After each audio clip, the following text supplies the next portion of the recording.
Asa an takrahu syai'a, boleh jadi kau benci pada sesuatu, wa yaj'alallahu fihi khairan katsira. Kau benci, di balik benci itu ada kebaikan yang luar biasa.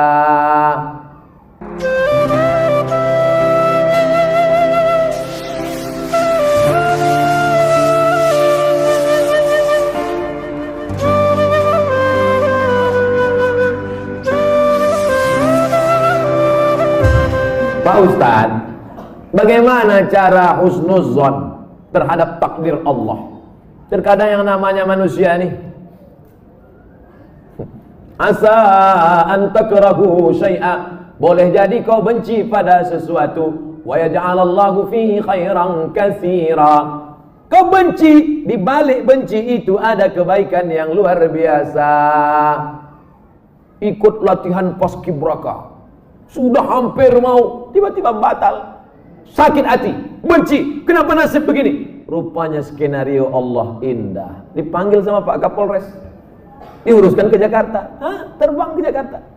Takdir, rencana Allah jauh lebih indah daripada yang kita rencanakan. Tapi jangan gara-gara ini besok tidur jam 8 tarik selimut, kau tak pergi kerja, rencana Allah jauh lebih indah. Usaha, doa, tawakal, niat baik, cakap baik, buat baik, datang baik berarti dari Allah, datang tak baik, sabar, Allah sedang menguji. Oleh sebab itu maka kita hanya berusaha, al-insanu mudabbir wallahu muqaddir, Allah yang menetapkan final akhirnya. Jangan pernah berhenti berusaha, jangan pernah suudzon pada Allah Subhanahu wa taala. Kalau sudah terjadi tak sesuai dengan keinginan, qaddarallah. Kalau sudah terjadi tak sesuai dengan kehendak, apa yang keluar dari mulut kita? Qaddarallah. Ucapkan qaddarallah, sudah takdir Allah, qaddarallah. Karena kalau berkalau-kalau, dibeli tanah 2 hektar, ditanam sawit, ditunggu pupuk, memupuk, membersihkan 2 tahun. Begitu panen, datang orang lain ngambil. Ini sawit saya, ini tanahnya, ini surat dari BPN. Apa tak gila gitu? Tiap malam, tiap pagi, kenapa nanam sawit? Kenapa nanam sawit? Kenapa nanam sawit? Kenapa nanam sawit? Qaddarallah, sudah selesai. Game is over. La ta'jaz, jangan lemah. Karena sekali kau berkata kalau, akan disusul kalau. Itulah orang kena insomnia, tak tidur malam. Kuri-kuri. Pergi ke psikiater. Pak psikiater, ya, aku sudah tak tidur berapa lama? Sudah 2 malam tak tidur. Kata psikiater, aku 2 bulan tak tidur. Parah pula aku dari kau lagi. Siapa yang tak punya masalah hidup ini? Oleh sebab itu kita berbaik sangka kepada Allah Subhanahu wa taala selama sudah dilaksanakan 3: ikhtiar, usaha, doa, tawakal. Fa idza azamta, kalau kau sudah azam, fatawakkal 'ala Allah. Innallaha yuhibbul mutawakkilin. Allah suka pada orang yang bertawakal. Semua buah-buahan yang ada di Medan, di Berastagi, di Rantau Prapat, semua buah-buahan yang ada di dunia ini, itu sudah tertulis di buah itu Abdul Somad. Semua ikan-ikan yang ada di Belawan, yang ada di Medan, yang ada di Pancur Batu, sudah tertulis di ikan itu Abdul Somad. Tidak akan mungkin ikan itu dimakan orang lain. Ikan mahal, ikan hebat, sudah tertulis, tak akan mungkin makan. Abdul Somad tak sanggup membeli ikan itu, karena sekilonya sampai 200.000. Mana kita sanggup? Seonnya 200.000, ikan mahal. Itu kalau dimakan tamu, menetes air mata kita. Saking mahal. Tapi karena sudah tertulis punya Abdul Somad, kalau rezeki takkan kemana, dituliskan Allah SWT. Siapa membelikan tuh? Bini gubernur. Belanja pagi-pagi. Orang kaya belanja kan nunjuknya pakai kelingkingannya. Berapa? Ya. Nah, dimasak. Selesai dimasak, tentu makan pakai meja yang bisa berputar tuh. Kalau berkumpul lah di situ, Kapolda, Danrem, Gubernur, siapa yang Ustadz, siapa yang makan duluan? Ustadz lah. Mana mungkin orang itu makan duluan? Masih deh, silakan Ustadz. Saya doa lah duluan situ. Udah ada nama situ, Abdul Somad. Tapi cerita ini jangan membuat kita pasif tak bekerja. Ya gara-gara ini besok bapak tak ada yang masuk kantor. Lu bangun nih, bang kerja. Udah tertulis nama aku di ikan itu. Ibu jangan marah. Kalau ada laki besok begitu, ibu diam aja. Pas jam 9 dia bangun, dibukanya. Mana sarapan kita? Udah tertulis nama, bagus itu bang.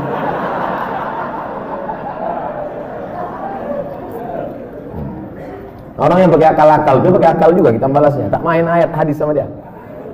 Ustaz, kalau sudah wudhu terus makan, wudhunya batal apa tidak? Mana pula makan batalkan wudhu? Kecuali makan sambil kentut. Makan tidak membatalkan wudhu. Beli buku judulnya Fikih Islam Sulaiman Rasyid. Saya ulang sekali lagi. Fikih Islam Sulaiman Rasyid, bahasa Indonesia. Syekh Sulaiman Rasyid orang Lampung, tamat dari Al-Azhar Mesir 1935. 10 tahun sebelum Indonesia merdeka dia sudah tamat Al-Azhar Mesir. Jabatan terakhirnya rektor di Lampung, IAIN Lampung.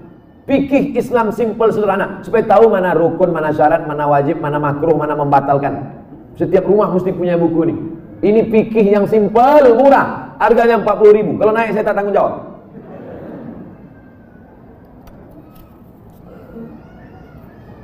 Ustadz, apa pahala sholat 2 hari raya? Sholat Idul Fitri, Idul Adha tak perlu dibalas. Sholat Idul Fitri, Idul Adha tidak perlu disebutkan dalil-dalilnya, tak perlu dimotivasi. Karena yang tak sembahyang pun sembahyang. Yang perlu dikasih motivasi itu sholat subuh. Lau ya'lamuna ma fil atamati was subhi. Seandainya mereka tahu pahala sholat isya berjamaah dan subuh berjamaah, la atauhuma abwan, mereka akan datang walaupun merangkak. Saking beratnya sholat isya sama sholat subuh. Rakaat al-fajri khairun minad dunya wa ma fiha.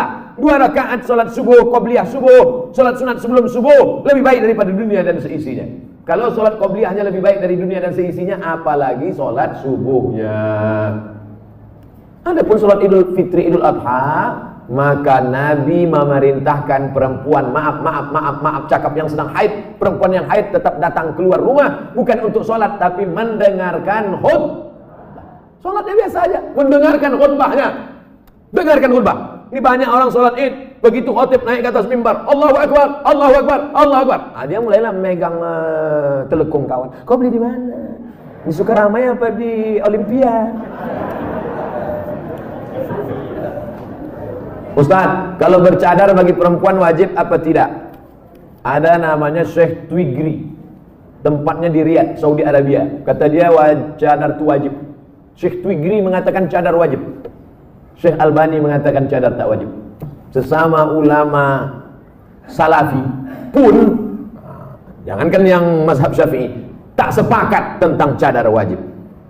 Adapun ulama-ulama Al-Azhar Mesir mayoritas mengatakan cadar tak wajib. Tapi kalau bercadar bagus, apalagi anak-anak gadis yang putih, bening, cantik. Kalau minum kopi nampak mengalir sini. Nah, itu bagus dia bercadar. Kalau sampailah anak gadis cantik tak bercadar di Medan ini, tabrakanlah supir-supir sudaku kocan. Habis. Nah, jadi bagus. Makanya yang bercadar jangan diejek. Kenapa kalau ada orang bercadar diejek? Kenapa kalau ada orang bercadar diolok-olok? Tapi kalau perempuan berok pendek diam, berarti setan. Yang bercadar bagus, silakan. Yang tak bercadar tak apa-apa. Jangan antara yang bercadar dengan bercadar saling ejek-mengejek. Kalau kalian yang bercadar mengejek yang tak bercadar, yang tak bercadar mengejek yang bercadar, yang ketawa yang tak bercelana. Nah, oleh sebab itu mari kita jaga. Selama dia tak keluar dari Ahlus Sunnah wal Jamaah, maka tak boleh saling caci mencaci, maki memaki. Pandangan dari syariat Islam tentang mewujudkan kemerdekaan yang hakiki. Merdeka kita tidak didikte orang lagi. Dulu kita didikte, ditunjuk-tunjuk kiri oleh Belanda dan Jepang. Belanda sudah pulang, Jepang sudah pulang. Hiroshima, Nagasaki dibom oleh Amerika, pontang-panting Jepang balik. Dan kita sekarang sudah merdeka. Masih ada bangsa yang belum merdeka. Palestina masih dijajah Israel, laknatullah alaihi. Uighur masih dijajah. Rohingya masih dijajah. Patani masih dijajah. Septa Melilia masih dijajah. Kita sudah merdeka. Bangsa Indonesia di pembukaan Undang-Undang Dasar atas berkat rahmat Allah yang Maha Kuasa dan keinginan luhur bangsa Indonesia dengan ini menyatakan kemerdekaan. Karena penjajahan di atas dunia harus dihapuskan karena tidak sesuai dengan pri kemanusiaan dan pri keadilan. Bebas dari penjajah sudah, tapi kita perlu lebih hebat lagi. Bebas mengatur sumber hasil alam kita untuk kita, supaya anak-anak kita tidak lagi memikir ada anak yang bunuh diri karena tidak bayar SPP, malu diejek kawan-kawannya. Padahal mestinya pendidikan gratis, 20% sudah dialokasikan pemerintah. Ada orang yang mesti ngantri hanya untuk mencari pekerjaan sebagai driver transportasi online. Bukan hina pekerjaan ini, halal, baik, tapi tak layak dengan strata pendidikan mereka yang tinggi. Oleh sebab itu maka kita tak boleh merasa puas, tapi bukan ajang untuk caci mencaci, celah mencela. Ini tanggung jawab kita bersama. Mudah-mudahan kita merdeka dari kebodohan, merdeka dari uang sekolah yang mahal, merdeka dari tidak ada kesempatan kerja, sehingga tahun ke depan menjadi lebih baik insyaallah. Amin ya rabbal alamin. Mengisi kemerdekaan itu, peringatan 17 Agustus itu dengan syukur pada Allah, karena kemerdekaan itu rahmat Allah. Ini sekarang banyak orang mensyukuri kemerdekaan, laki dipakainya baju bininya main bola pakai daster. Apa ini? Pejuang kita dulu pontang panting mengusir Belanda, dia pontang panting pakai baju bini. Saya tidak bertanya, saya hanya mohon doa agar anak saya jadi hafiz Quran yang rendah hati, suka bersedekah serta bermanfaat bagi umat. Tidak hanya yang minta request ini, semua anak-anaknya nanti, baik yang sudah lahir maupun belum lahir, maupun yang emaknya belum dapat, yang lajang-lajang ini, yang berondong-berondong. Saya doakan nanti semua di akhir majelis semuanya mendapatkan kebaikan insyaallah. Amin ya rabbal alamin. Ringkas saja Pak Ustaz, saya mohon Ustaz jabarkan tentang Nabi Ibrahim yang walaupun ayahnya kafir, beliau sangat santun terhadap orang tuanya. La illam tantahi Ibrahim, kalau kau tidak berhenti menceramahi aku, kalau kau tak berhenti mengajak aku menyembah Allah, la arjumannaka, aku lempar kau pakai batu sampai mati Ibrahim.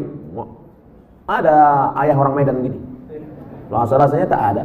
Kalau kau tak berhenti menceramahi aku Ibrahim, la arjumannaka, aku lempar kau pakai batu. Wahjurni maliya, pergi kau dari sini, tinggalkan rumah ini, tinggalkan kampung ini, maliya, untuk waktu yang lama, usah kau balik-balik lagi. Apa jawaban Ibrahim alaihissalam? Salamun alaika, selamat untuk ayah. Astaghfirulaka rabbi, aku akan mintakan ampun kepada Allah atas dosa-dosamu wahai ayahku. Innahu kana bi hafiya, Allah itu mengabulkan doaku.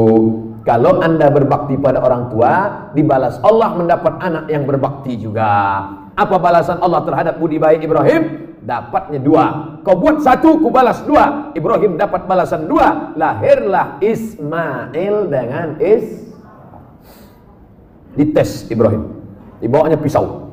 Ya bunayya, wahai anakku, inni ara fil manam, aku tengok dalam mimpiku malam tadi, anni azbahuka, aku menyembelih lehermu. Fanzur ma'za tara, apa pendapatmu? Bapak kalau mau ngetes anak bapak sesoleh anak Ibrahim, balik dari sini ambil pisau. Ya bunayya, wahai anakku, anni ara fil manam, aku tengok dalam mimpiku malam tadi, anni azbahuka, aku sembelih lehermu. Fanzur ma'za tara, what is your opinion oh my son? Gila ya katanya. Apa jawab Ismail? Ya abati, wahai ayahku, if'al ma tu'mar, laksanakan apa yang diperintahkan Allah. Satajiduni insyaallah minas sabirin, insyaallah aku menjadi anak yang sabar. Dosa minum khamar boleh jadi di dunia tak dapat, di akhirat dibalas. Dosa sabu-sabu boleh jadi di dunia tak dapat, di akhirat dibalas. Tapi dosa durhaka pada orang tua, dua-dua dapat. Di dunia dapat, di akhirat dapat. Waspadalah.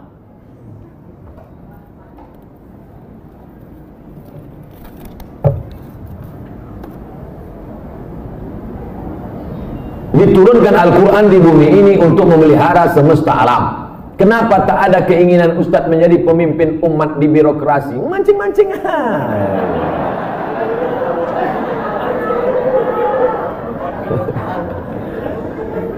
Saya nih bukan Ustadz jadi-jadian.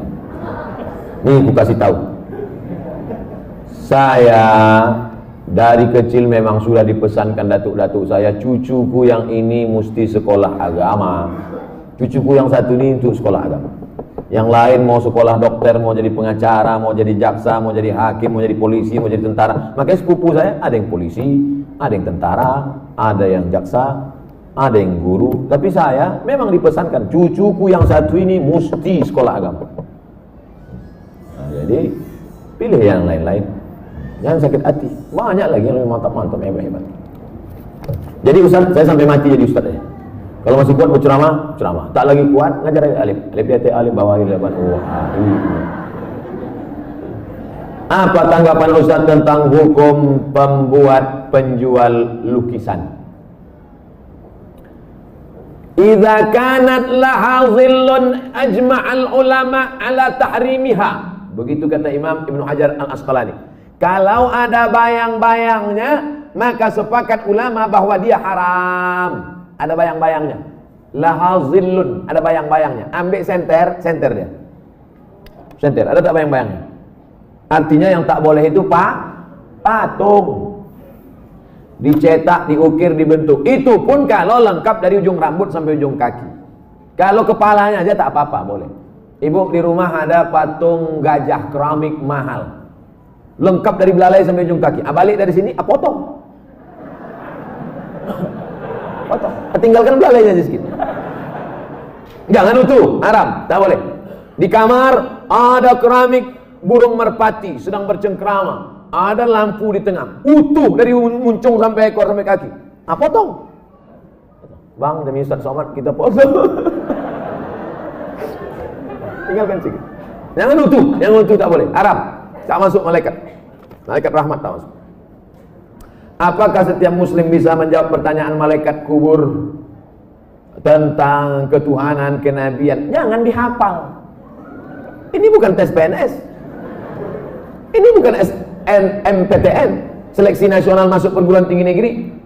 Yusabbitullahu alladhina amanu bil qawli tsabit. Yang dibuat Allah bisa menjawab itu karena istiqamah, berjamaah, beramal soleh. Illal ladzina amanu wa amilus sholihat. Jadi yang dia kalau dari sekarang, man rabbuka? Allah. Man nabiyuka? Rasulullah. Man imamuka? Kau tak sembahyang ke masjid ada ya? Udah kuapal semua, kecil sudah. Udah dapat bocoran soal. Ini bukan ini otak-otak ini. Yusabbitullahu alladhina amanu bil qawli tsabit. Yang bisa menjawab itu diistiqomahkan karena dia istiqomah di sini, istiqomah pula dia di sana. Makanya sebelum salam fil alamina innaka hamidum majid. Cukup. Kalau salam sah, tapi kalau bagus tambah lagi. Allahumma fir lima qaddamtu wa ma akhartu wa ma asrartu wa ma a'lantu wa ma asraftu wa ma anta a'lamu bi minni antal muqaddim wa antal muakhiru. La ilaha illa anta subhanaka inni kuntu minadh zalimin. Sebelum salam tambah 4 hadis riwayat Muslim. Allahumma inni a'udzubika min adzabi jahannam wa min adzabil qabr wa min fitnatil mahya wal mamat wa min syarri fitnatil masihid dajjal. Assalamualaikum warahmatullahi. Belum lagi? Ya, ada jawab lagi. Ustaz, Indonesia triliunan rupiah bunganya ke luar negeri. Untungnya untuk biaya pembangunan APBN. Kalau bunga kan haram, apakah rakyat ikut menanggung haramnya Pak Ustadz? Nggak nyindir saya nih. Saya kan PNS, dapat gaji berarti dari bunga haram. Kita bekerja, maka kita dituntut dari pekerjaan kita itu saja. Kita tak dituntut dari yang lain. Walaupun bapak pegawai APBD, APBN, polisi, tentara, guru, PNS, pekerjaan kita itu halal. Bapak polisi lalu lintas yang mengatur dari pagi sampai petang, bapak yang masalah kriminal mengatur dari pagi sampai petang sampai malam, bapak yang tentara menjaga kedaulatan negara di perbatasan, bapak yang anggota Dewan Legislatif memperjuangkan hak rakyat, parlemen bicara tentang hak rakyat di parlemen, maka pekerjaan itu halal, gajinya halal. Bapak, ibu buka rumah makan nasi lemak, halal apa haram nasi lemak itu? Oh, banyak yang ragu. Nasi lemak halal. Datang orang membeli nasi lemak. Saya beli nasi 5 bungkus. Kita tak perlu tanya sama yang pembeli itu. Ini duit kau ni, duit dari mana nih? Tengok muka kau macam muka-muka perampok. Tak perlu kita tanya dia dapat duit dari mana. Karena yang ditengok bukan kerja dia, tapi kerja kita. Kita jual semen. Semen itu halal apa? Halal, bukan untuk dimakan. Semen itu halal. Kita jual semen, datang orang beli. Koruptor mau bangun rumah, saya mau beli semen. Maaf, tidak menerima uang koruptor, cari toko yang lain. Kita yang kita jual nih halal. Begitu juga dengan prinsip pekerjaan kita. Pekerjaan kita halal. Maka tidak perlu kita cari-cari tahu duit orang pembeli itu dari mana. Nah, ini tentang masalah prinsip pekerjaan. Mudah-mudahan anak cucu kita mendapatkan pekerjaan yang halal sehingga rezekinya berkah, sehingga dia tak masuk neraka gara-gara itu. Amin.